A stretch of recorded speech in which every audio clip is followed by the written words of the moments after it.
So hello students, once again welcome back to Prakashan classes. Corporate accounting semester 5 issue of shares का chapter हम लोग continue कर रहे थे। ये लेक्चर नंबर 13 है। ऑलरेडी लास्ट क्लास में हम लोगों ने rainbow industries limited question number I guess question number था 8 if I am not wrong, question number 9 sorry question number 9 हम लोग कंप्लीट कर लिया था। आज का क्लास में हम लोग स्टार्ट करेंगे क्वेश्चन नंबर 14। बहुत इंपॉर्टेंट क्वेश्चन है, एग्जाम 2015 में आया हुआ क्वेश्चन है। इसके अलावा जो पीडीएफ का लिंक है वो डिस्क्रिप्शन बॉक्स में मिल जाएगा, वहां पे चेक कर लेना। ठीक है, पीडीएफ का लिंक डिस्क्रिप्शन में मिल जाएगा और अगर लिंक वहां पे ना रहे तो कमेंट कर देना, I will provide you the link personally via WhatsApp. तो हम लोग देखेंगे आज क्वेश्चन नंबर पीडीएफ में क्वेश्चन नंबर 14। ये एग्जाम 2015 में आया हुआ क्वेश्चन है और ये भी ग्रुप प्रोराटा के ऊपर बेस्ड क्वेश्चन है। ठीक है, तो आओ क्वेश्चन को पहले समझते हैं। क्वेश्चन बोल रहा है के लिमिटेड, ठीक है, के लिमिटेड एक ऑर्गेनाइजेशन है, कंपनी है, made an issue of 20,000 equity shares of ₹10 each. Company ने 20,000 इक्विटी शेयर इशू किया है जिसका फेस वैल्यू 10 रुपया है एट 20% प्रीमियम। ठीक है, फेस वैल्यू कितना है? 10 रुपया, फेस वैल्यू 10 रुपया है। कितना प्रीमियम में शेयर इशू किया गया है? 20%। तो ये 20% किसके ऊपर कैलकुलेट करेंगे हम लोग? फेस वैल्यू के ऊपर। तो फेस वैल्यू कितना है? 10 रुपया है। तो 10 रुपया का 20% प्रीमियम कितना होगा? 2 रुपया। तो उस हिसाब से इशू प्राइस कितना हो जाएगा? 12 रुपया। शेयर का इशू प्राइस कितना हो जाएगा? 12 रुपया। पेबल एज अंडर, इस 12 रुपये में 4 रुपया एप्लीकेशन पे, 5 रुपया अलॉटमेंट पे जिसके अंदर प्रीमियम है 2 रुपया, 2 रुपया फर्स्ट कॉल पे और फाइनल कॉल पे 1 रुपया। 4 रुपया एप्लीकेशन, 5 रुपया अलॉटमेंट, 9 रुपया हो गया, 2 रुपया फर्स्ट कॉल 11 रुपया हो गया, 1 रुपया फाइनल कॉल 12 रुपया हो गया। Application were receive for 25,000 shares. Company share issue किया था 20,000 शेयर, एप्लीकेशन रिसीव हो गया फॉर 25,000 शेयर्स। मतलब यहां पे एक्सेस एप्लीकेशन कितना? 25,000 शेयर्स एप्लीकेशन रिसीव हुआ है, 20,000 कंपनी शेयर इशू किया था, तो एक्सेस एप्लीकेशन हो जाएगा 5,000 shares. An allotment was made as follows to the applicants of 10,000 shares in full. ये कैटेगरी ए है। ठीक है, कैटेगरी ए में जिन्होंने 10,000 शेयर के लिए अप्लाई किया था उनको फुल मिल गया, मतलब फुल अलॉटमेंट। मतलब कैटेगरी ए का अप्लाइड भी 10,000 और अलॉटेड भी 10,000। कैटेगरी ए का अप्लाइड भी 10,000 और अलॉटेड भी 10,000। कैटेगरी बी का अप्लाइड कितना है? 9,000 शेयर्स, अलॉटेड कितना है? 6,000 शेयर्स। कैटेगरी बी का अप्लाइड है 9,000 शेयर्स, अलॉटेड कितना है? 6,000 शेयर्स। मतलब अप्लाइड इज टू अलॉटेड का रेशियो अगर तुम चेक करो तो 3:2 है। कैटेगरी सी का अप्लाइड है 6,000 शेयर्स, अलॉटेड है 4,000 शेयर्स। कैटेगरी सी का अप्लाइड है 6,000 शेयर्स, अलॉटेड है 4,000 शेयर्स। तो अप्लाइड इज टू अलॉटेड का रेशियो यहां पे भी 3:2 है। उसके बाद लिख रहा है applicants for 200 shares in category A. Category ए में जिस एक शेयर होल्डर था जिसने अप्लाई किया था फॉर 200 शेयर्स।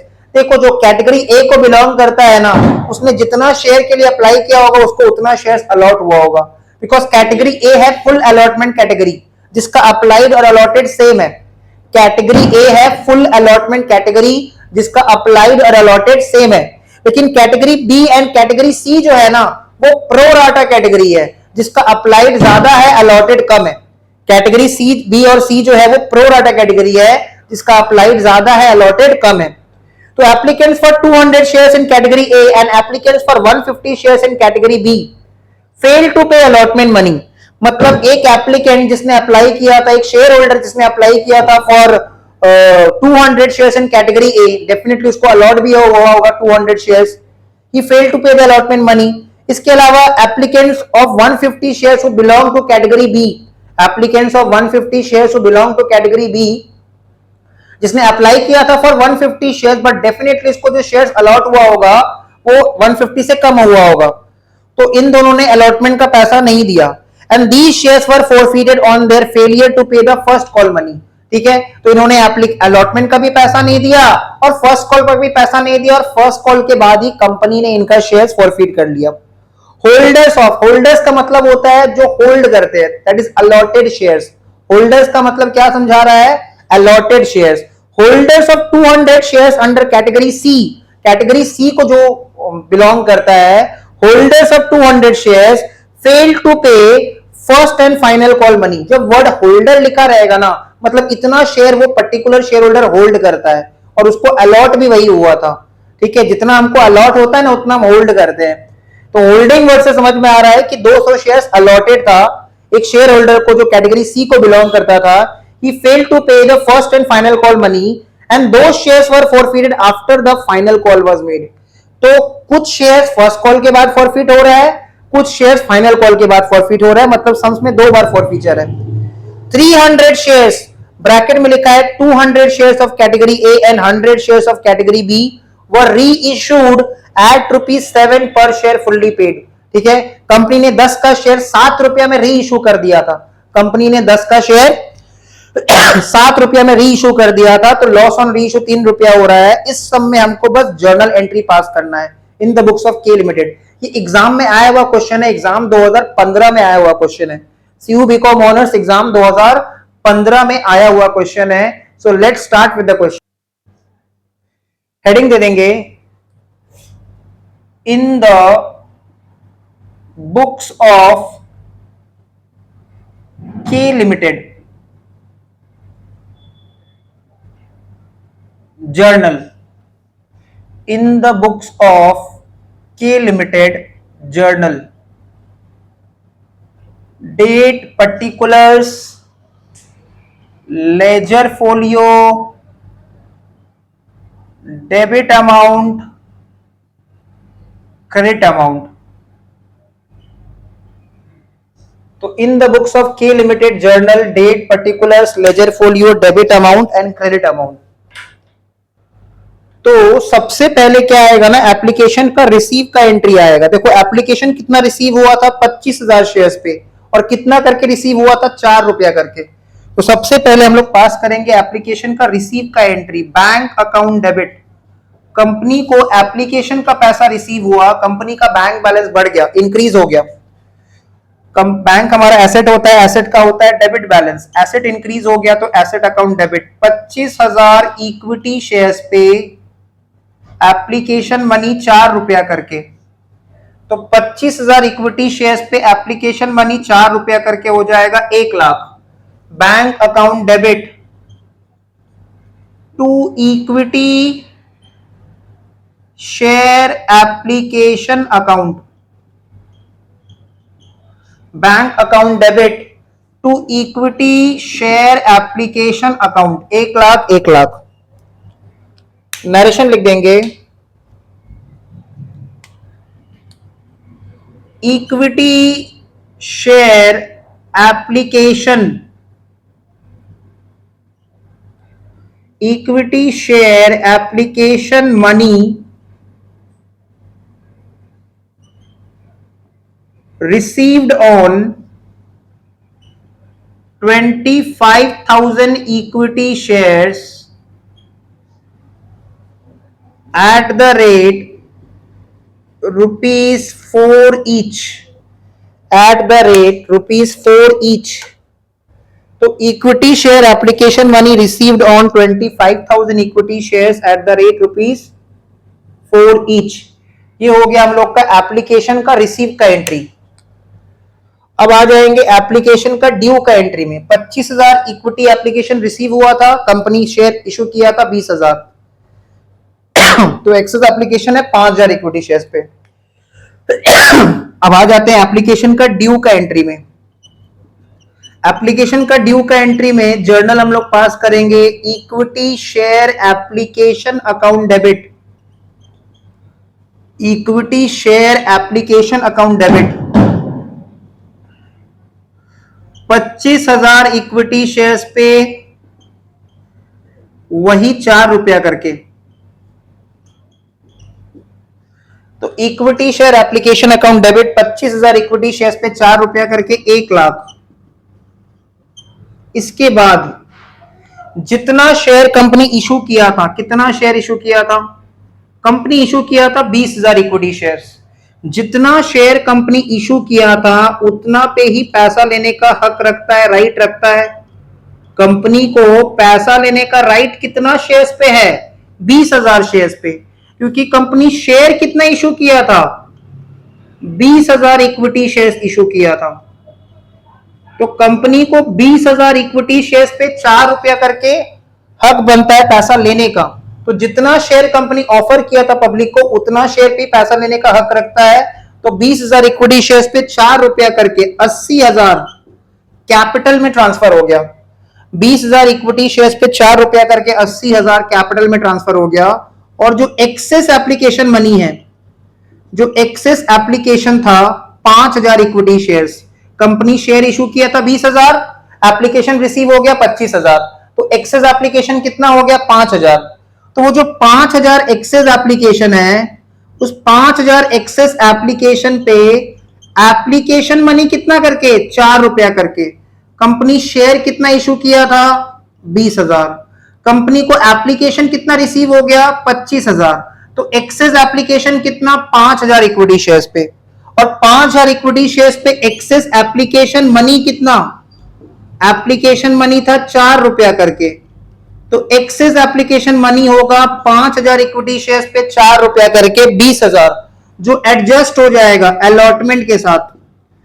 एक्स्ट्रा पैसा, ये एक्स्ट्रा 20,000 रुपया कंपनी रिफंड नहीं किया है, कंपनी इसको एडजस्ट कर देगा अलॉटमेंट के साथ। अगर क्वेश्चन में कुछ नहीं बोला है ना, तो हम लोग रिजेक्ट नहीं करेंगे, हम लोग एडजस्ट कर देंगे उसको अलॉटमेंट के साथ। अब इसका नरेशन लिख देंगे, equity share application money due on 20,000 equity shares, equity share application money due on 20,000 equity shares. Logic वही है, जितना शेयर कंपनी इशू किया था उतना पे पैसा लेने का हक रखता है। तो कंपनी शेयर कितना इशू किया था 20,000, तो कितना शेयर्स पे पैसा लेने का हक रखता है 20,000 शेयर्स पे, इसलिए ड्यू भी दिखाएगा 20,000 शेयर्स पे। तो equity share application money due on 20,000 equity shares at the rate rupees 4 each, at the rate rupees 4 each, transferred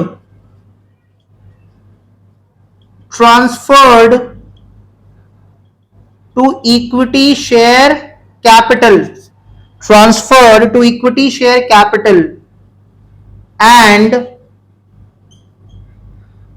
transferred to equity share capital and excess application money, excess application money on 5,000 equity shares at the rate rupees 4 each, and excess application money on 5,000 equity shares at the rate rupees 4 each duly adjusted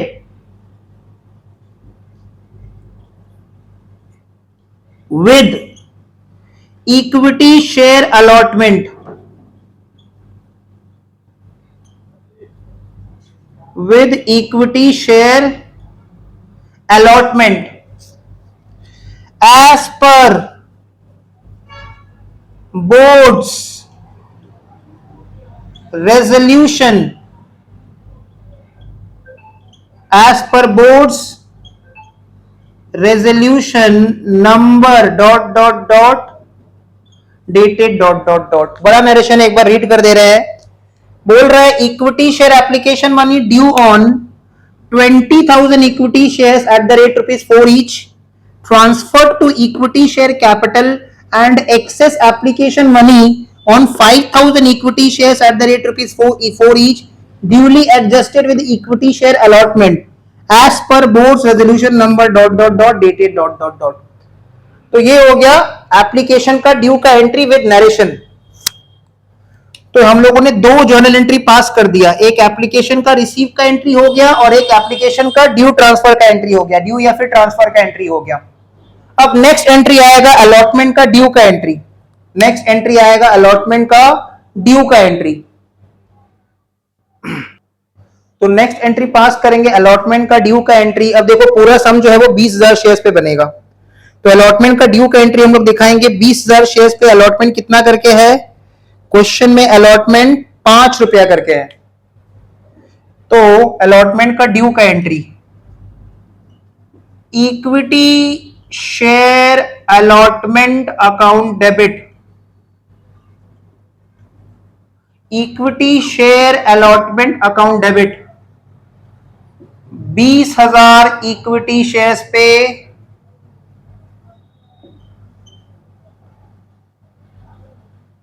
5 रुपया करके, 20,000 equity shares पे 5 रुपया करके 1 lakh.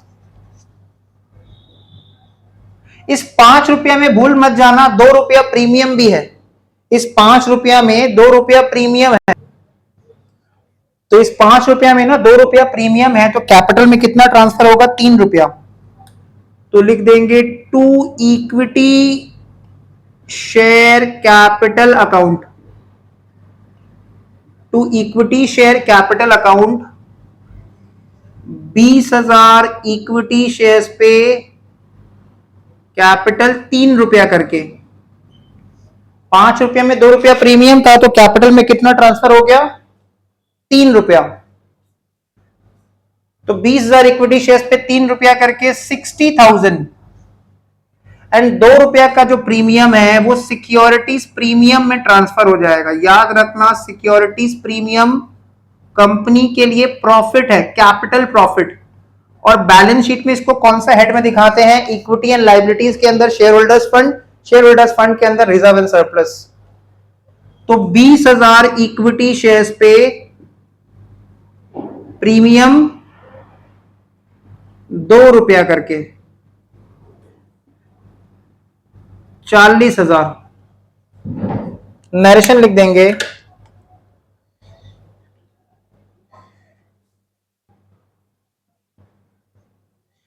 Narration लिख देंगे equity share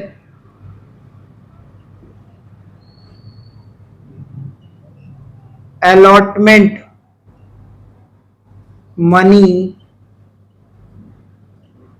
due on, equity share allotment money due on 20,000 equity shares at the rate rupees 5 each, at the rate rupees 5 each, including premium of rupees 2 per share as per board's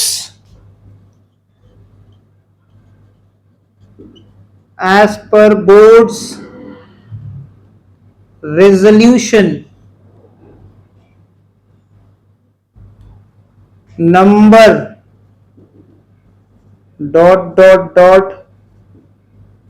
dated ...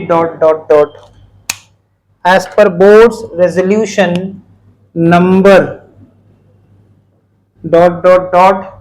dated ... so this completes narration। तो हम लोगों ने application का receive का entry पास कर दिया, application का due का एंट्री पास कर दिया, अलॉटमेंट का ड्यू का एंट्री पास कर दिया। अब अलॉटमेंट का रिसीव का एंट्री करने से पहले हमको जाना पड़ेगा वर्किंग नोट में। तो पहले गिन लेते हैं कितना हम लोग को एंट्री और पास करना है।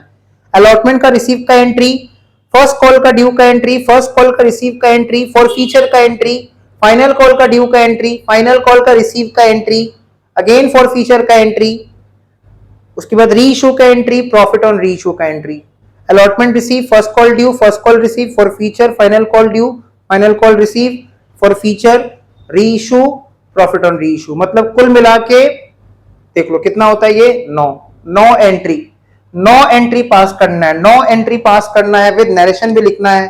तो उसके लिए प्रॉपर स्पेस छोड़ के, मेरे ख्याल से करीब 1.5 पेज का स्पेस छोड़ देना है, इसके बाद और 1.5 पेज या 2 पेज का स्पेस छोड़ देना, 1.5 से 2 पेज का स्पेस छोड़ के आते हैं वर्किंग नोट 1 में।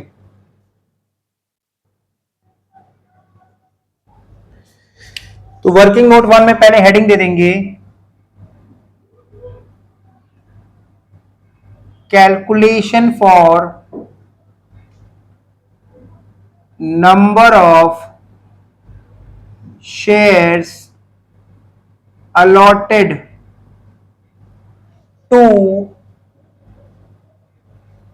defaulting shareholder, to defaulting shareholder in category B,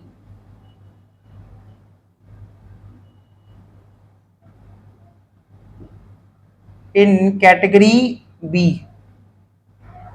तो हम लोग क्या कैलकुलेट कर रहे हैं, कितना शेयर अलॉट हुआ था उस शेयर होल्डर को जो कैटेगरी, डिफॉल्टिंग शेयर होल्डर कौन होता है, जो पैसा नहीं दिया। डिफॉल्टिंग शेयर होल्डर कौन होता है, जिसने पैसा नहीं दिया। क्वेश्चन को पढ़ो, एक शेयर होल्डर जो बिलोंग करता था कैटेगरी ए को, जिसने अप्लाई किया था फॉर 200 शेयर्स, एक शेयर होल्डर जिसने अप्लाई किया था for 200 shares and belonging to category A failed to pay allotment money. तो भाई देखो, कैटेगरी ए जो है ना, कैटेगरी ए में लिखा है to the applicants for 10,000 shares, हमने अलॉटमेंट किया है इन फुल, मतलब जो 10,000 शेयर्स डिमांड किया था कैटेगरी ए, इसको पूरा का पूरा 10,000 शेयर्स मिल गया। मतलब कैटेगरी ए का अप्लाइड और अलॉटेड सेम है, तो कैटेगरी ए ने एक भी रुपया एक्स्ट्रा नहीं दिया था। क्लियर। और इसीलिए कैटेगरी ए का हम लोग को क्वेश्चन में दिया है एप्लीकेंट्स फॉर 200 शेयर्स, तो वो 200 शेयर्स अप्लाइड भी है एज वेल एज वही 200 शेयर्स अलॉटेड भी है in case of category A. But category B को देखो, कैटेगरी बी का अप्लाइड था 9,000 शेयर्स, अलॉट हुआ था 6,000 शेयर्स। कैटेगरी बी का अप्लाइड था 9,000 शेयर्स, अलॉट हुआ था 6,000 शेयर्स। तो ratio of applied to allotted क्या हो गया, 3:2। तो जो डिफॉल्टिंग शेयर होल्डर था उसने कितना शेयर के लिए अप्लाई किया था, 150 शेयर्स के लिए। अकॉर्डिंगली उसको कितना शेयर्स अलॉट हुआ था, ये हम लोग को कैलकुलेट करके निकालना पड़ेगा। तो कैलकुलेट करके निकालते हैं डिफॉल्टिंग शेयर होल्डर को कितना शेयर अलॉट हुआ था। तो सबसे पहले हम लिखेंगे number of shares applied for in category B. Number of shares applied for in category B is equals to 9,000 equity shares। Category B में जिन्होंने अप्लाई किया था उन्होंने कितना शेयर्स के लिए अप्लाई किया था, 9,000 equity shares. Number of shares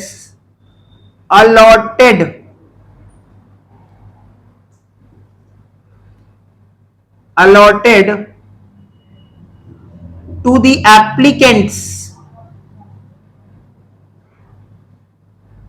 applicants in category B। Category B में जो एप्लीकेंट्स थे उनको कितना शेयर्स अलॉट हुआ था बाय द कंपनी। तो क्वेश्चन में देख लो, दिया हुआ है 6,000 equity shares, 6,000 equity shares. Therefore ratio of applied is to allotted is equals to 9,000 is to 6,000, that is 3:2। तो हम लोगों ने अप्लाइड और अलॉटेड का रेशियो निकाल लिया 3:2। Therefore number of shares allotted to defaulting share holder, defaulting share holder वो share holder है जिसने पैसा नहीं दिया। टू डिफॉल्टिंग शेयर होल्डर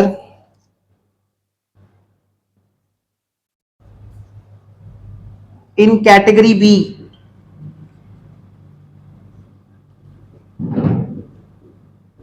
तो देखो, जो डिफॉल्टिंग शेयर होल्डर है उसका अप्लाइड शेयर्स कितना था, ही अप्लाइड फॉर 150 इक्विटी शेयर्स। वो जो डिफॉल्टिंग शेयर होल्डर था उसने अप्लाई किया था फॉर 150 इक्विटी शेयर्स, और अप्लाइड जो है वो 3 के बराबर है। अप्लाइड और अलॉटेड का रेशियो 3:2 था, तो 150 इक्विटी शेयर्स 3 के बराबर है, तो डिवाइड बाई 3। तो 150 इक्विटी शेयर्स को 3 से डिवाइड करने से 1 यूनिट का वैल्यू आया, इंटू 2 करने से 2 यूनिट का वैल्यू आ जाएगा। तो उसको कितना शेयर्स अलॉट हुआ था डिफॉल्टिंग शेयर होल्डर को 100 इक्विटी शेयर्स। तो वर्किंग नोट 1 बना के हमने ये कैलकुलेट करके निकाल दिया कि वो एप्लीकेंट जिसने अप्लाई किया था for 150 equity shares in category B, उसको शेयर कितना अलॉट हुआ था, 100 इक्विटी शेयर्स। क्लियर, ये हो गया हम लोग का वर्किंग नोट 1। अब बनाएंगे हम लोग working note 2।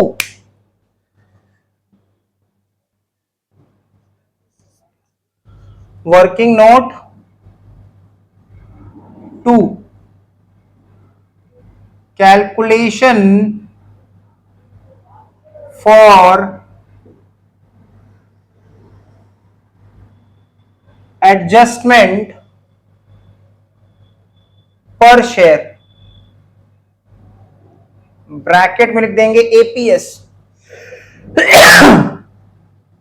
Calculation for adjustment पर शेयर।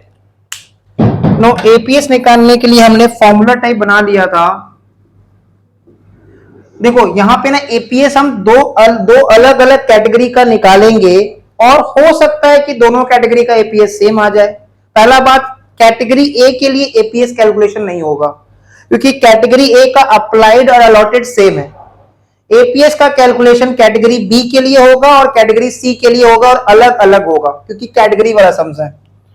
तो ऐसे लिखो एपीएस ब्रैकेट में कैटेगरी बी, पहले कैटेगरी बी का एपीएस निकालेंगे। तो न्यूमरेटर में लिखेंगे excess application money, excess application money to be adjusted,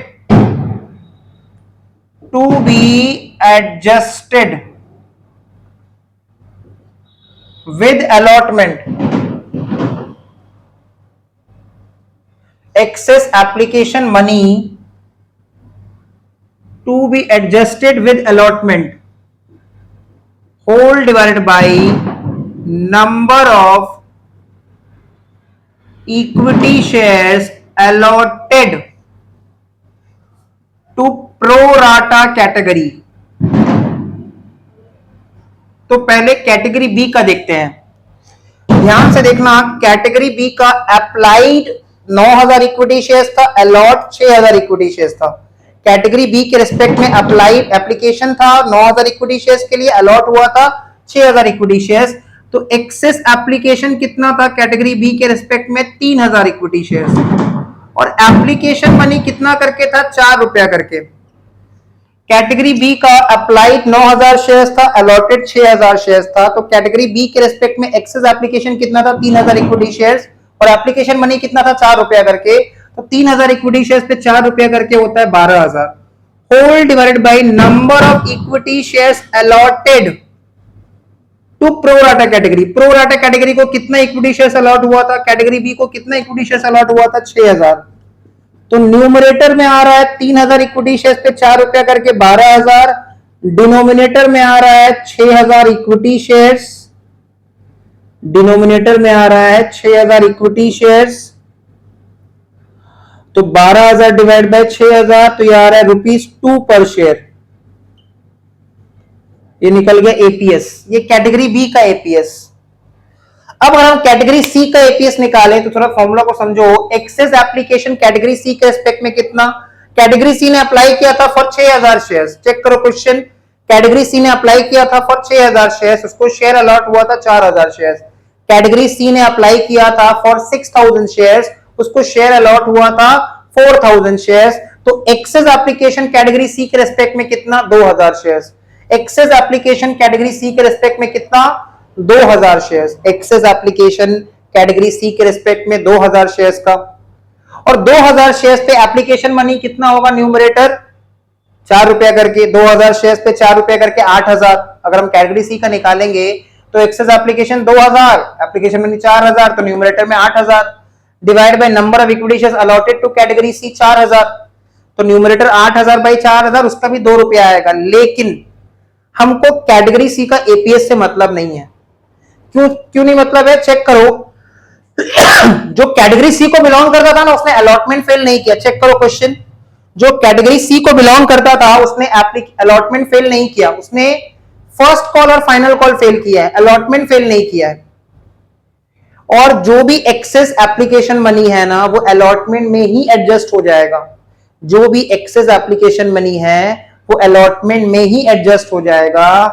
और जो कैटेगरी सी को बिलोंग करता है उसने अलॉटमेंट फेल किया ही नहीं, इसीलिए कैटेगरी सी का एपीएस का जरूरत नहीं है। क्लियर? तो ये हमारा वर्किंग नोट 2 कंप्लीट। अब बनाएंगे working note 3।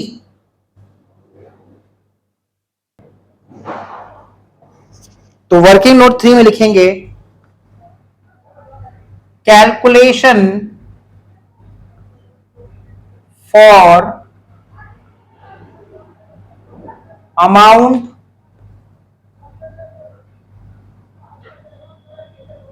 Received on allotment. Calculation for amount received on allotment. Working note 3 में लिखेंगे calculation for amount received on allotment, particulars और एक अमाउंट का कॉलम। सबसे पहले हम लोग क्या लिख देंगे इसमें, total allotment money due. Total allotment money due 20,000 equity shares पे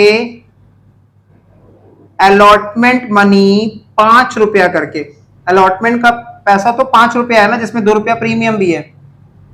तो कंपनी 20,000 इक्विटी शेयर्स पे 5 रुपया करके अलॉटमेंट कितना ड्यू दिखा रहा है, अलॉटमेंट पे कितना पैसा मांगेगा, 1 लाख। इसको हम लोग ग्रॉस अलॉटमेंट भी कहते हैं, ग्रॉस अलॉटमेंट ड्यू। अब कंपनी पहले से एप्लीकेशन के समय एक्स्ट्रा पैसा लेके बैठा है, रिटर्न नहीं किया था। एप्लीकेशन के समय ही कंपनी एक्स्ट्रा पैसा लेके बैठा है, तो लेस कर देंगे excess application money to be adjusted with allotment. Excess application money to be adjusted with allotment. तो excess application money to be adjusted with allotment कितना होगा, तो ये हो जाएगा, कंपनी शेयर इशू किया था 20,000, एप्लीकेशन रिसीव हुआ था 25,000, तो एक्सेस एप्लीकेशन हो गया 5,000। तो एक्सेस एप्लीकेशन हो गया 5,000 इक्विटी शेयर्स, और उस पे एप्लीकेशन मनी 4 रुपया करके। याद रखना यहां पे एप्लीकेशन मनी लेना होता है, इसलिए 4 रुपया।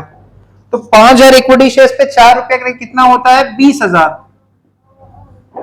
5,000 इक्विटी शेयर्स पे 4 रुपए का कितना होता है, 20,000।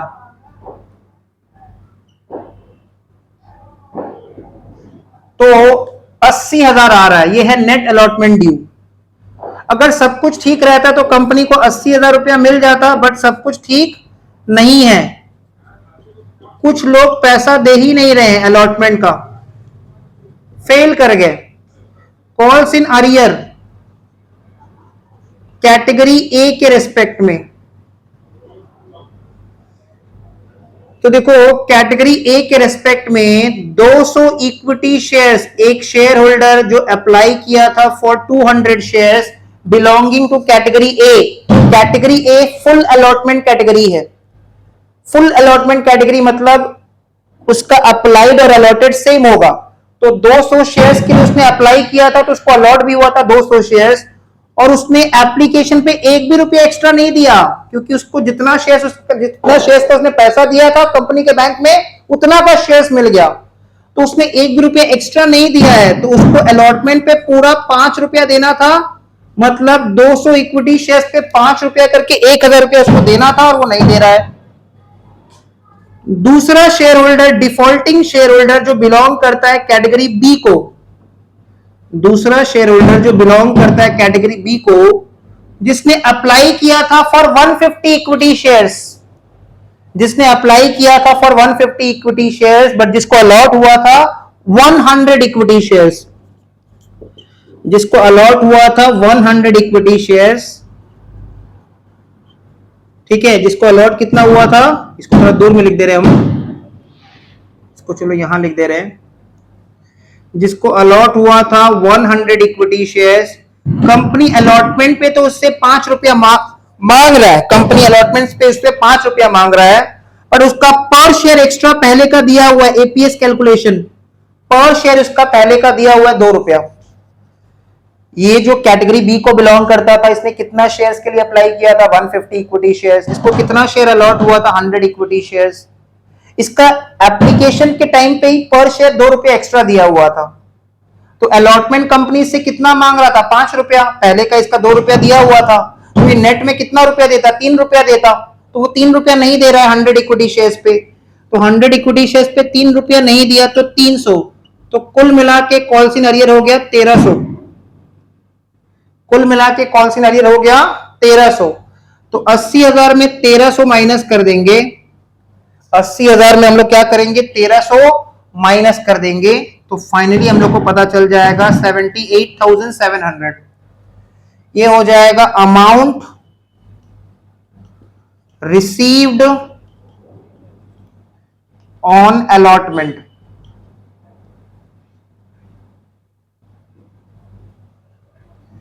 Amount received on allotment. This completes our working note 3।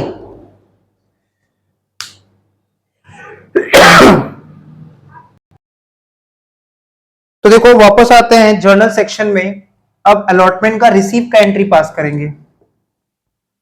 वापस आ जाएंगे जर्नल वाले सेक्शन में, अलॉटमेंट का रिसीव का एंट्री। तो अलॉटमेंट पे कंपनी को कितना रुपया, कितना अमाउंट रिसीव हो रहा है, कितना रुपया रिसीव हो रहा है? 78,700। बैंक अकाउंट डेबिट, कंपनी के बैंक में पैसा आ रहा है, बैंक हमारा एसेट है, एसेट का डेबिट बैलेंस, एसेट इंक्रीज होता है तो एसेट डेबिट कर देते हैं, bank account debit 78,700। Calls in arrear को भी हम लोग डेबिट कर देंगे, इस होप के साथ आज तो नहीं मिला, हो सकता है आगे चल के ये पैसा मिल जाए, इसलिए कॉल्स इन अरियर को भी हम लोग डेबिट कर देते हैं। और क्रेडिट किसको कर देंगे हम लोग? To equity share allotment, credit कर देंगे हम लोग to equity share allotment account. कितना? 80,000। और क्योंकि हमने सारा डिटेल्स देखो वर्किंग नोट में दिखा रखा है, इसलिए चैप्टर का सबसे छोटा नरेशन आएगा, equity share allotment money received. तो दिस कंप्लीट्स अलॉटमेंट का रिसीव का एंट्री। अब करेंगे फर्स्ट कॉल का ड्यू का एंट्री। तो कंपनी फर्स्ट कॉल ड्यू दिखाएगा 20,000 इक्विटी शेयर्स पे 2 रुपया करके, कंपनी फर्स्ट कॉल ड्यू दिखाएगा 20,000 इक्विटी शेयर्स पे 2 रुपया करके। तो फर्स्ट कॉल का ड्यू का एंट्री पास कर देते हैं, equity share first call account debit, equity share first call account debit 20,000 equity shares पे 2 रुपया करके, 20,000 इक्विटी शेयर्स पे 2 रुपया करके 40,000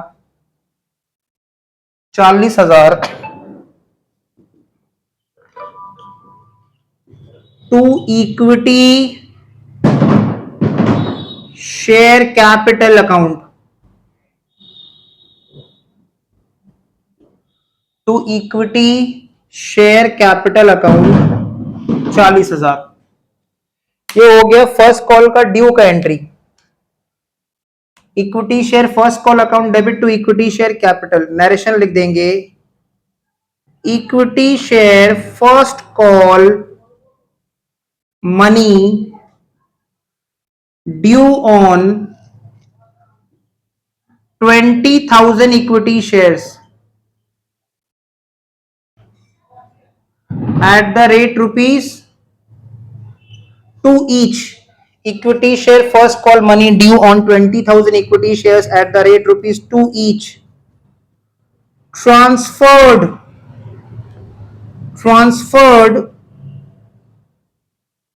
to equity share capital as per board's, as per board's resolution. Resolution का मतलब होता है डिसीजन, बोर्ड मीटिंग में जो डिसीजन लिया जाता है उसको बोर्ड रेजोल्यूशन कहते हैं। As per board's resolution number dot dot dot dated dot dot dot. तो ये हो गया फर्स्ट कॉल का ड्यू का एंट्री कंप्लीट। अब बारी आता है फर्स्ट कॉल का रिसीव का एंट्री। तो देखो फर्स्ट कॉल का रिसीव का एंट्री के समय कैटेगरी ए को जो बिलोंग करता था उसने 200 शेयर पे पैसा नहीं दिया। कैटेगरी बी को जो बिलोंग करता था उसको 100 शेयर्स अलॉट हुआ था, उसने भी 100 शेयर्स पे पैसा नहीं दिया। And holders of 200 shares under category C fail to pay the first and final call. मतलब कैटेगरी कॉल्स इन अरियर जो होगा फर्स्ट कॉल के समय, कैटेगरी ए का 200 शेयर्स पे पैसा नहीं मिला, कैटेगरी बी का 100 शेयर्स पे पैसा नहीं मिला और कैटेगरी सी का 200 शेयर्स पे पैसा नहीं मिला। मतलब कुल मिला के 500 शेयर्स पे पैसा नहीं मिला। तो अगर 20,000 में 500 शेयर्स पे पैसा नहीं मिला तो कितना शेयर्स पे पैसा मिल गया? 500 कैसे? कैटेगरी ए का 200 शेयर्स डिफॉल्टिंग, कैटेगरी बी का 100 शेयर्स डिफॉल्ट कर रहा है, उसने अप्लाई किया था फॉर 150 शेयर्स, उसको अलॉट हुआ था 100 शेयर्स, तो उसको 100 शेयर्स पे first and final first call का पैसा देना था, नहीं दे रहा है। इसके अलावा अलग से कैटेगरी सी को बिलोंग करता था कोई शेयर होल्डर और होल्ड करता था, अप्लाइड नहीं होल्ड करता था 200 शेयर्स, वो भी पैसा नहीं दे रहा है। अगर किसी का अलॉटेड शेयर दिया है ना होल्डिंग शेयर्स, तब अप्लाइड नहीं निकालेंगे, लेकिन अगर किसी का अप्लाइड दिया है तब अलॉटेड जरूर निकालेंगे। तो कुल मिला के 500 शेयर्स पे पैसा नहीं मिल रहा है। तो अगर 500 शेयर्स पे पैसा नहीं मिल रहा है तो कितना शेयर्स पे पैसा मिल गया? 20,000 इक्विटी शेयर्स में अगर 500 शेयर्स पे पैसा नहीं मिल रहा है तो 19,500 शेयर्स पे पैसा मिल गया। तो बैंक डेबिट कर देंगे 19,500 इक्विटी शेयर्स पे 2 रुपया करके। Calls in arrear account debit कर देंगे, calls in arrear account debit कर देंगे 500 इक्विटी शेयर्स पे 2 रुपया करके। याद रखना इस 500 इक्विटी शेयर्स में कैटेगरी ए का 200 शेयर्स है, कैटेगरी बी का जो डिफॉल्टिंग शेयर होल्डर है उसका 100 शेयर्स है और कैटेगरी सी का जो डिफॉल्टिंग शेयर होल्डर है उसका 200 शेयर्स है। तो कुल मिला के 500। तो कॉल सीनरी डेबिट कर देंगे 500 इक्विटी शेयर्स पे 2 रुपया करके to equity share first call account, to equity share first call account 20,000 equity shares पे 2 रुपया करके। तो 19,500 शेयर्स पे 2 रुपया करके बैंक डेबिट हो जाएगा 39,000। 500 इक्विटी शेयर्स पे 2 रुपया करके कॉल सीनरी डेबिट हो जाएगा 1,000। To equity share first call credit कर देंगे 40,000। ठीक है, अब करेंगे इसका नरेशन, इसका लिख देंगे नरेशन। लिखेंगे equity share first call money received on 19,500 equity shares at the rate ₹2 each। क्या लिखे देखो, equity share first call money received on 19,500 equity shares at the rate ₹2 each and for non-receipt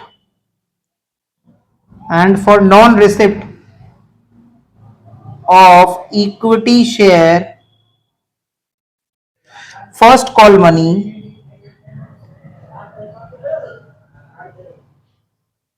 and for non-receipt of equity share first call money on 500 equity shares at the rate ₹2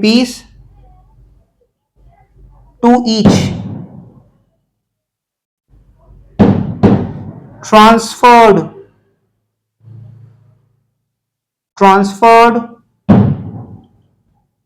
to calls in arrear account, transferred to calls in arrear account। तो ये allotment का receive का entry, ये first call का due का entry, ये first call का receive का एंट्री। डन। अब करेंगे अब करेंगे फॉर फीचर। देखो, applicants of 200 shares belonging to category A, तो कैटेगरी ए में जिसने 200 शेयर अप्लाई किया था उसको 200 शेयर अलॉट भी हुआ था। And applicants for 150 shares in category B, उसको अलॉट हुआ था 100 शेयर्स। तो कैटेगरी ए का 200 शेयर्स और कैटेगरी बी का 100 शेयर्स, 300 शेयर्स को अब हम लोग फॉरफिट करेंगे, क्योंकि देखो क्वेश्चन में लिखा हुआ है कि applicants for 200 shares in category A and applicants for 150 shares in category B failed to pay allotment money and these shares were forfeited on their failure to pay the first call money। First call के बाद ही हमने इनका share forfeit कर लिया। तो अब entry pass करेंगे हम लोग फॉरफीचर। तो फॉरफीचर का एंट्री पास करेंगे। फॉरफीचर का एंट्री में हमेशा याद रखना, हम लोग सबसे पहले इक्विटी शेयर कैपिटल अकाउंट को डेबिट कर देते हैं। तो अलग अलग दिखाएंगे, बेटर रहेगा। 200 इक्विटी शेयर्स जो बिलोंग करता था कैटेगरी ए को, कंपनी ने उससे 1 रुपया फाइनल कॉल नहीं मांगा। शेयर का फेस वैल्यू 10 रुपया था, कंपनी उससे 1 रुपया फाइनल कॉल नहीं मांगा। तो कितना मांगा था उससे? कॉल्ड अप 9 रुपया। 200 इक्विटी शेयर्स पे 9 रुपया करके कॉल्ड अप। 9 रुपया कैसे? 10 रुपया शेयर का फेस वैल्यू था, कंपनी 1 रुपया फाइनल कॉल नहीं मांगा, तो कितना रुपया मांगा? 9 रुपया। या फिर दूसरा तरीका, कंपनी एप्लीकेशन 4 रुपया उससे मांगा था, अलॉटमेंट 3 रुपया मांगा था, प्रीमियम छोड़ के 4 और 3 7, 2 रुपया फर्स्ट कॉल का मांगा था, 9 रुपया। इसके अलावा जो 100 इक्विटी शेयर्स अलॉट हुआ था कैटेगरी बी का डिफॉल्टिंग शेयर होल्डर को, उसका भी कॉल्ड अप कितना करके रहेगा? 9 रुपया करके रहेगा। उसका भी कॉल्ड अप कितना करके रहेगा? 9 रुपया करके रहेगा, बिकॉज कंपनी ने उससे भी फाइनल कॉल का पैसा नहीं मांगा।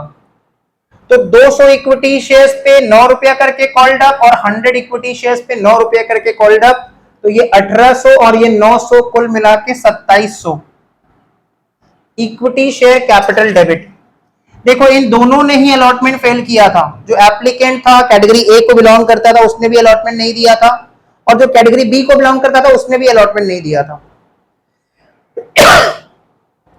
कैटेगरी ए को जो बिलोंग करता था उसने प्रीमियम नहीं दिया था, बिकॉज अलॉटमेंट नहीं दिया था। कैटेगरी बी को जो बिलोंग करता था उसने भी प्रीमियम नहीं दिया था। तो अगर प्रीमियम नहीं देते हैं ना, अगर इन्होंने प्रीमियम नहीं दिया है, तो फॉरफीचर का एंट्री में इनके रेस्पेक्ट में जो प्रीमियम बनता है वो कैंसिल हो जाएगा, क्योंकि इन्होंने प्रीमियम का पैसा नहीं दिया था, अलॉटमेंट फेल किया था, प्रीमियम का पैसा नहीं दिया था। तो ये जो 200 इक्विटी शेयर्स पे प्रीमियम 2 रुपया करके था वो कैंसिल हो जाएगा। प्रीमियम एक कैपिटल प्रॉफिट है, कैंसिल होते समय उसको डेबिट कर देंगे।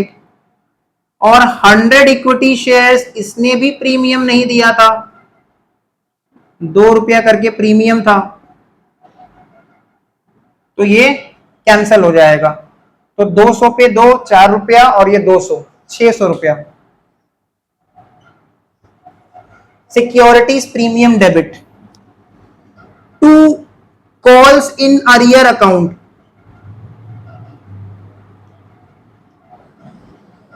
जो 200 इक्विटी शेयर्स होल्ड करता था उसने अलॉटमेंट फेल किया था 5 रुपया करके, अलॉटमेंट नहीं दिया था, 5 रुपया करके फेल किया था, और फर्स्ट कॉल फेल किया था 2 रुपया करके। जो 200 इक्विटी शेयर्स होल्ड करता था उसने अलॉटमेंट फेल किया था 5 रुपया करके, 5 रुपया में 3 रुपया कैपिटल, 2 रुपया प्रीमियम, और फर्स्ट कॉल भी फेल किया था 2 रुपया करके, मतलब 7 रुपया। और जो 100 इक्विटी शेयर्स होल्ड करता था, जो होल्डर ऑफ 100 इक्विटी शेयर्स था, उसने अलॉटमेंट फेल किया था 3 रुपया करके। अलॉटमेंट 5 रुपया था, 2 रुपया एपीएस एडजस्ट हो गया था, तो नेट में उसको 3 ही रुपया देना था। 3 रुपया करके उसने फेल किया था और 2 रुपया करके फर्स्ट कॉल का पैसा नहीं दिया था। तो 200 शेयर्स पे 7 रुपया करके 1400 कॉल्स इन अरियर, 1400 रुपया कॉल्स इन अरियर, और 100 शेयर्स पे 5 रुपया करके ₹500 कॉल्स इन अरियर, तो कुल मिला के calls in arrear 1900 to forfeited shares account, to forfeited shares account. वो जो 200 इक्विटी शेयर्स होल्ड करता था या अप्लाई किया था, उसने बस एप्लीकेशन का पैसा दिया था ₹4 करके, उसने कुछ एक्स्ट्रा भी नहीं दिया था। जो applicant of 200 shares in category ए था, उसने 200 शेयर्स पे ₹4 करके बस एप्लीकेशन का ही पैसा दिया था। और जो 100 शेयर्स होल्ड करता था, जो 100 शेयर्स होल्ड करता था, जो 100 शेयर्स होल्ड करता था उसने at the rate rupees application तो दिया था ₹4 और साथ में ₹2 एक्स्ट्रा भी दिया था एपीएस, साथ में ₹2 एक्स्ट्रा भी दिया था एपीएस का। तो 200 शेयर्स पे ₹4 करके 800 और 100 शेयर्स पे ₹6 करके 600, 800 और 600 1400। तो देखो 2700 और 600 3300, 1900 1400 3300। ये हो गया फॉरफीचर का पूरा एंट्री। किसी को फॉरफीचर में कोई भी डाउट रहे, पहले जाके मेरा पुराना वीडियोस वाला क्लास करना, जहां पे हमने एक एक चीज, छोटा छोटा चीज समझाया है फॉरफीचर के बारे में, डिटेल में समझाया है। टीचर्स बोलते हैं कि जो जर्नल में कॉल सिनेरियो है उसी को जोड़ के बैठा दो, हम बोलते हैं ऐसा मत करना, तब तुमको ना समझ में नहीं आएगा फॉरफीचर का तोड़ क्या है। ठीक है, तो फॉरफीचर को क्रक्स, उसका जो एक एक चीज बारीक है उसको समझना है, तोड़ तोड़ के समझना है, पोस्टमार्टम करके, तभी जाके फॉरफीचर पूरा समझ में आएगा। और अगर फॉरफीचर नहीं समझ में आ रहा तो पहले जाके स्टार्टिंग वाला वीडियोस करो, पूरा सीरीज बना हुआ है, उसके बाद फॉरफीचर पूरा क्लियरली समझ में आ जाएगा। तो अब फॉरफीचर का नरेशन लिख देते हैं। 300 इक्विटी शेयर्स forfeited, 300 कैसे, 200 और 100 मिला के, for non receipt, 300 equity shares forfeited for non receipt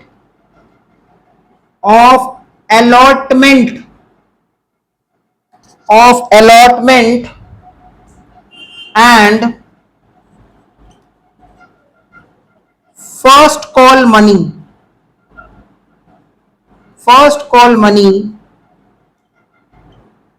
as per board's resolution number ... dated ... as per board's resolution number ... dated ... ये हो गया फॉरफीचर का एंट्री। अब इसके बाद हम लोग करेंगे फाइनल कॉल का ड्यू का एंट्री एंड फाइनल कॉल का रिसीव का एंट्री। तो अब जो एंट्री आएगा फाइनल कॉल का ड्यू का एंट्री, याद रखना कंपनी 300 इक्विटी शेयर्स फॉरफिट कर चुका है। कंपनी 20,000 इक्विटी शेयर इशू किया था, 300 इक्विटी शेयर्स फॉरफिट कर चुका है, तो कंपनी फाइनल कॉल कितना शेयर्स पे ड्यू दिखाएगा, 19,700 इक्विटी शेयर्स पे। तो कंपनी फाइनल कॉल का ड्यू का पैसा या ड्यू का एंट्री पास करेगा, फाइनल कॉल ड्यू दिखाएगा 19,700 इक्विटी शेयर्स पे, फाइनल कॉल ₹1 करके। 19,700 क्यों? क्योंकि कंपनी पहले 20,000 शेयर इशू किया था, जिसमें से 300 शेयर अपनी तरफ खींच लिया, छीन लिया शेयर होल्डर से, फॉरफिट कर लिया, तो 19,700 इक्विटी शेयर्स पे ₹1 करके, sorry equity share final call होगा, my mistake, equity share final call account debit to equity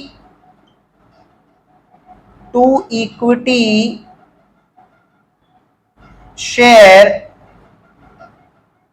capital account, equity share final call account debit to equity share capital account, 19,700 equity shares पे ₹1 करके, 19,700 narration लिख देंगे। equity share final call money due on 19,700 equity shares at the rate rupees 1 each, at the rate rupees 1 each, transferred to equity share capital, equity share final call money due on 19,700 equity shares at the rate rupees 1 each, transferred to equity share capital as per board's resolution number dated .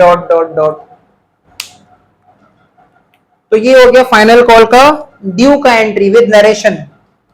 अब देखो वो जो holder of 200 shares था जो category C को belong करता था उसने फाइनल कॉल का पैसा भी नहीं दिया।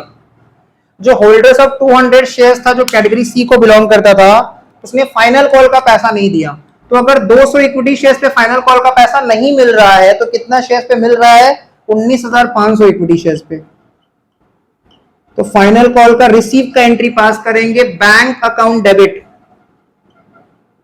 19,500 इक्विटी शेयर्स पे 1 रुपया करके। फाइनल कॉल का रिसीव का entry bank account debit 19,500 equity shares पे 1 रुपया करके। Calls in arrear account debit, calls in arrear account debit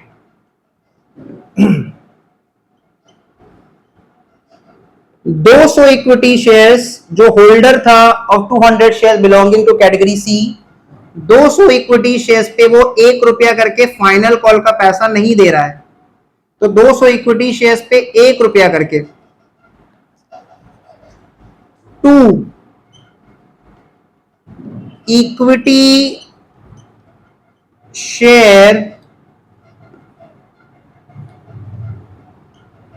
final call account 19,700। अब लिख देंगे narration equity share final call money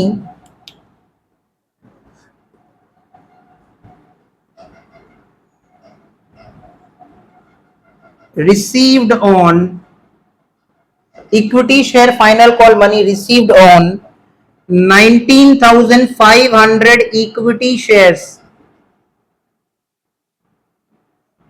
19,500 equity shares at the rate rupees 1 each, at the rate rupees 1 each,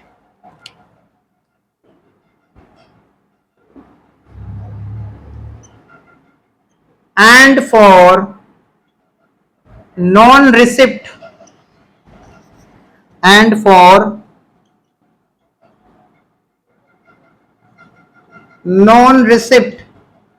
of equity share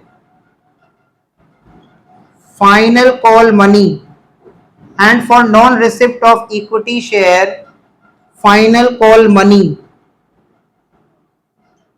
on 200 equity shares, 200 equity shares at the rate rupees 1 each, at the rate rupees 1 each, transferred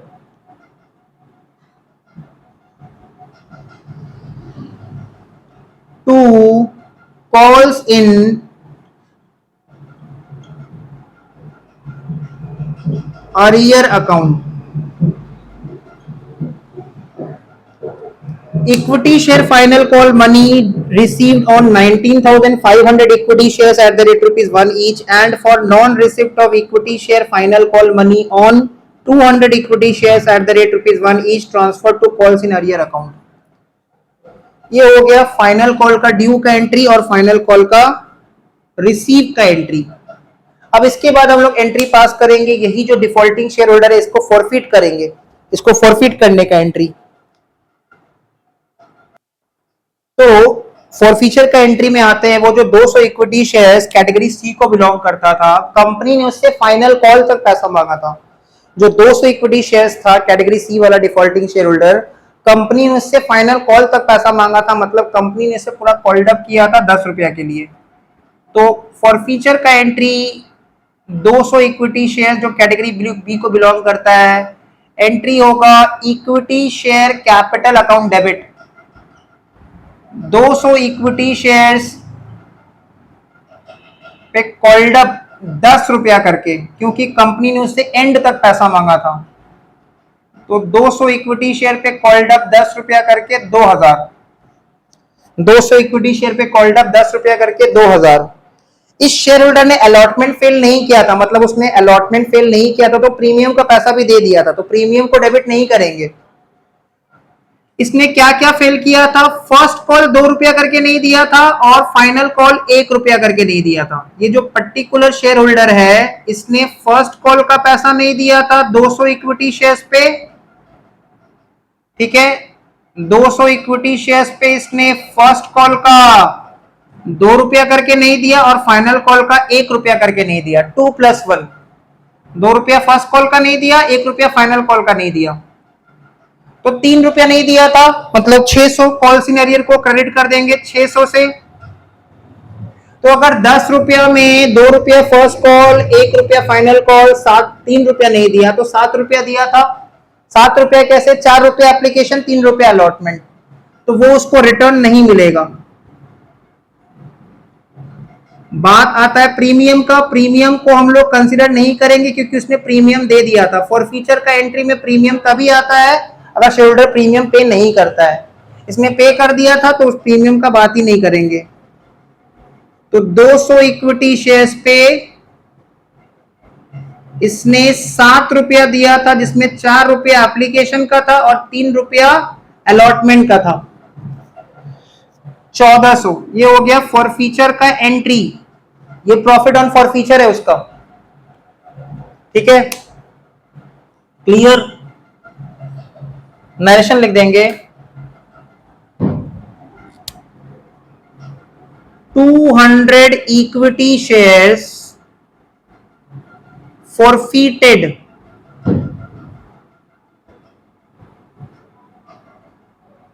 for non-receipt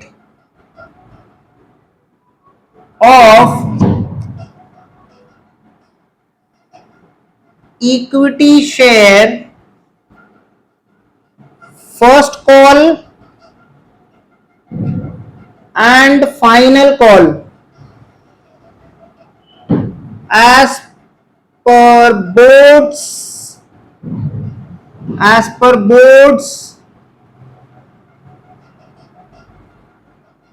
resolution number ... dated ... 200 equity shares forfeited for non-receipt of equity share first call and final call as per board's resolution number ... dated ... अब बात आता है reissue का entry. देखो reissue में क्या बोल रहा है ना, कंपनी टोटल में 500 इक्विटी शेयर्स फॉरफीट किया, बट रीइशू किया है 300 शेयर्स, जिसमें से 200 शेयर कैटेगरी ए वाला है और 100 शेयर्स कैटेगरी बी वाला है। मतलब ये जो 200 शेयर्स है ना कैटेगरी सी वाला, इसको कंपनी रीइशू नहीं किया और 7 रुपया करके रीइशू किया है। तो रीइशू का एंट्री में आ जाते हैं। रीइशू का एंट्री में bank account debit 200 equity shares पे 7 रुपया करके रिसीव हुआ कंपनी को।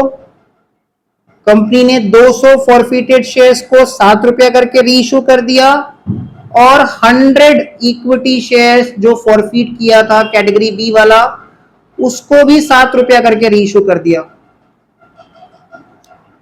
तो 1400 और 700 2100 रुपया बैंक डेबिट। कंपनी 10 का शेयर 7 में रीइश्यू किया तो कंपनी को 3 रुपया करके लॉस हो रहा है।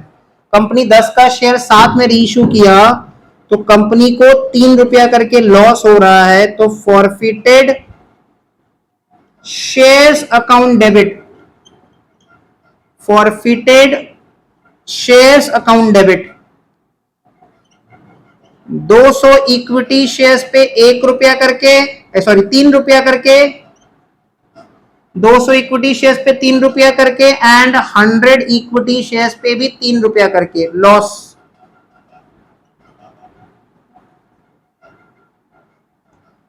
दो सौ इक्विटी शेयर्स पे 3 रुपया करके, 100 इक्विटी शेयर्स पे भी 3 रुपया करके, 600 और 300 900। Bank debit, forfeited shares debit. To equity share capital account,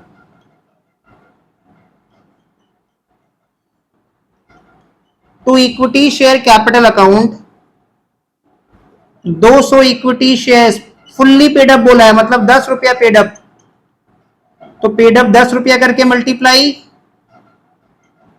and 100 equity shares, यहां पे भी पेड अप 10 रुपया करके मल्टीप्लाई, तो कुल मिला के 3000।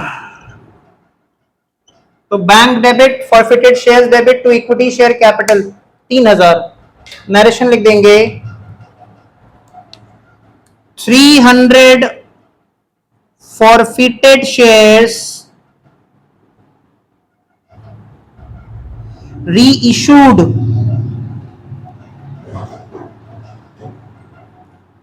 at the rate rupees 7 per share,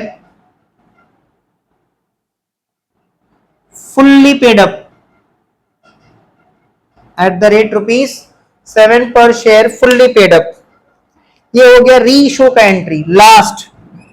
अब finally profit on reissue का एंट्री आएगा, finally profit on reissue का एंट्री आएगा। तो प्रॉफिट ऑन री इशू का एंट्री के लिए forfeited shares account debit to capital reserve account. Profit on reissue का एंट्री होता है forfeited shares account debit to capital reserve account. जो एप्लीकेंट था 200 शेयर्स का, कैटेगरी ए को बिलोंग करता था, उसने सिर्फ और सिर्फ एप्लीकेशन का पैसा दिया था 4 रुपया, और जब कंपनी उसका शेयर को री इशू किया तो पर शेयर पे 3 रुपया लॉस हो गया। तो जो 200 शेयर्स का फर्स्ट कैटेगरी वाला था, कैटेगरी ए वाला जो 200 शेयर्स था, उस पे प्रॉफिट ऑन फॉरफीचर पर शेयर कंपनी को 4 रुपया हुआ था, उसने 4 रुपया ही दिया था, कंपनी 4 रुपया छीन के रख लिया, और कंपनी जब उसका शेयर को री इशू किया तो 10 का शेयर 7 में बेचा, 3 रुपया करके लॉस। तो 200 शेयर्स के रेस्पेक्ट में प्रॉफिट ऑन फॉरफीचर 4 रुपया, लॉस ऑन री इशू 3 रुपया, मतलब फाइनल प्रॉफिट 1 रुपया। और 100 इक्विटी शेयर्स के रेस्पेक्ट में, 100 इक्विटी शेयर्स के रेस्पेक्ट में प्रॉफिट ऑन फॉरफीचर था, उसने 4 रुपया एप्लीकेशन दिया था, 2 रुपया एपीएस दिया था। 100 इक्विटी शेयर जो कैटेगरी बी को बिलोंग करता था, उसने 4 रुपया एप्लीकेशन का दिया था, 2 रुपया एपीएस का दिया था, 6 रुपया दिया था, मतलब उसका प्रॉफिट ऑन फॉरफीचर था 6 रुपया और लॉस ऑन री इशू था 3 रुपया।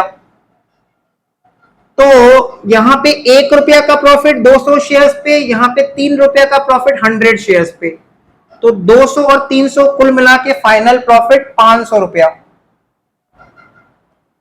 कुल मिला के फाइनल प्रॉफिट 500 रुपया। नरेशन लिख देंगे profit on reissue transferred to capital reserve,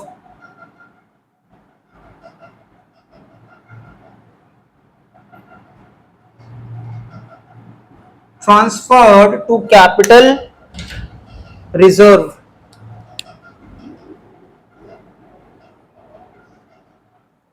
profit on reissue transfer to capital reserve.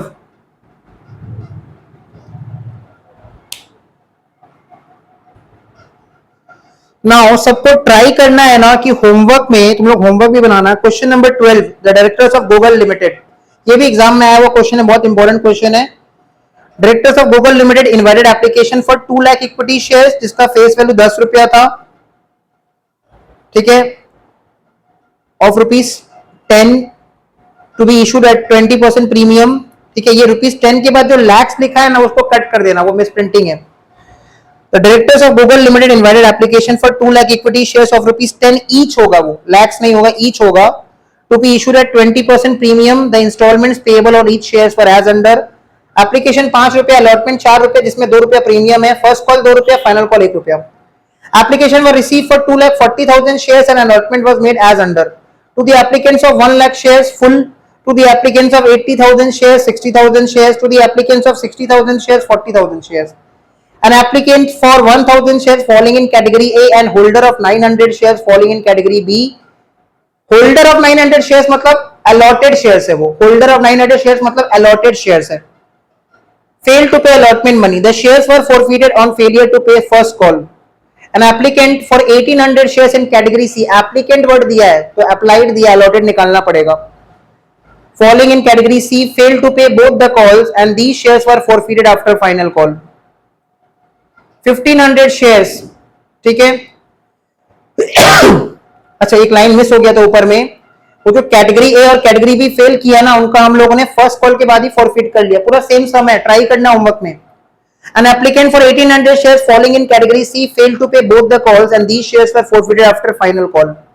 1,500 share, जिसमें से 1,000 शेयर कैटेगरी ए वाला है और 500 शेयर कैटेगरी बी वाला है, वो री इशूड एट ₹11 पर शेयर, 10 रुपया का शेयर 11 में री इशू हो रहा है तो 1 रुपया प्रीमियम में जाएगा as fully paid up. Pass journal entries for the above transaction. Try करना है इस क्वेश्चन को, ठीक है, जरूर से ट्राई करना है और इसको बनाना है और कमेंट में बताना है कि क्वेश्चन बना है कि नहीं बना है। बन गया इसका मतलब तुमने समझ सीख लिया है, नहीं बना तो कोई दिक्कत नहीं, कमेंट में बताना, कमेंट करके बताना, कमेंट करके बताओगे तभी हम इसका सोल्यूशन भेजेंगे, ठीक है, इसका सोल्यूशन हम कराएंगे। और अगर कमेंट नहीं करोगे हम मान लेंगे कि तुमने ये सम्स बना लिया है। तो that's it for today. Video को लाइक कर दो, चैनल को सब्सक्राइब कर देना, मिलते हैं नेक्स्ट वीडियो में।